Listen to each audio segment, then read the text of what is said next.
This is it, the Mova P10 Pro Ultra, the vacuum that started it all. We're going to start with my very favorite features that this vacuum came with. So a lot of the really expensive vacuums have the ability to extend the mop pad and extend the brush arm, but this guy, for the money, can do the exact same thing. As you can see here, he extends his brush and he starts doing this funny little dance. At first, you don't know what that is. What it is he's extending the mop pad underneath that door to make sure that it can get as close and as much territory as possible.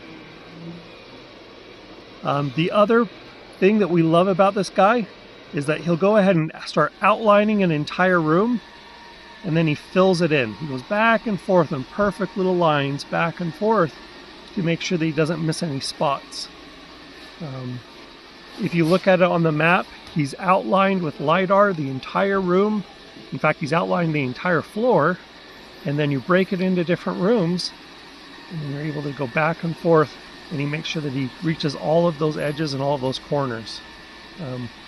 Something unique kind of happened here. He starts to get a little bit out of line, and I didn't understand what he was doing at first. Turns out that he's cleaning up a dirty spot. Someone that sat there at that bench must have some dirt on their shoes. So he does this little square around it to make sure that he gets all of that dirty spot, and then he resumes his back and forth. So this is him going underneath some IKEA furniture. What you'll notice is as he goes under that spot, he again extends his little mop pad to make sure that he's getting right up against the leg of that cabinet. To make sure he's getting all of those little nooks and crannies. Here he is vacuuming. So it's not just about mopping. That's the one everyone gets so excited about, but he can vacuum really well as well. So he has 1300 pascals of suction, which means that he can efficiently clean on any kind of surface. And when he gets under there and it's a little bit dark, he turns on his light to make sure that he can see obstacles and what he's trying to vacuum. Again, he gets up nice and close to the legs of that cabinet.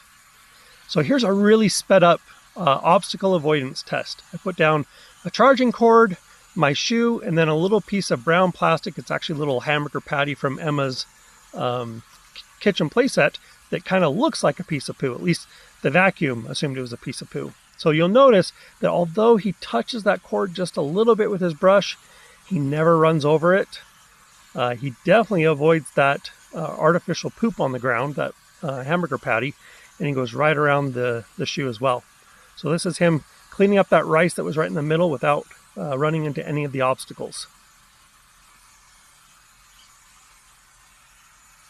So the next little part is actually some bonus content. I bought the Dreamy Water Kit, which means that I can fill up the water tanks and empty the dirty water right into the sink drain.